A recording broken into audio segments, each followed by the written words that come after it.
উষা, আয় উষা, আমার মোজা কই? অফিস যাব, মোজা পাই না কেন জায়গা মতো?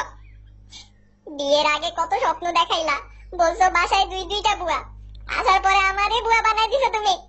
শোনো ফয়সাল, তোমার সংসার আমার মতো মেয়ে পাইছো বলেই ঠিক আছে, অন্য কোনো মেয়ে হইলে একদিনও টিকতো নেই, বাসায় জেনে রাখো।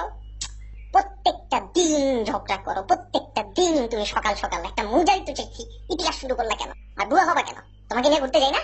কেনাকাটা করি না? কই যাও তুমি? কোনদিন নিজে থেকে কিছু কিনে দিছো? সবকিছু আমার বলে বলে কিনাইতে হয়।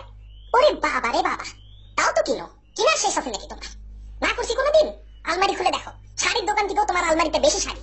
আজকে এই কাজিনের বার্থডে, ওই কাজিনের হলুদ, বান্ধবীর বার্থডে, আরো হাবিজাবি কত কিছু আছে তোমার। না করবা কেন তুমি? বিয়ে করছো কেন তাইলে? ছেলে খেলা পাইছো? শোনো ফয়সাল, আমার জীবন নিয়ে যদি তুমি খেলা, আমি জেনে রাখো কিন্তু আমার বাবা কিন্তু আর্মিতে আছে। ভাই মাপ চাইছি, ঠিক আছে? মাপ চাইছি, চাও লাগবে না, মুজাও লাগবে না, হ্যান্ডেল করেই অফিস যাবো, তুমি শান্তিতে থাকো।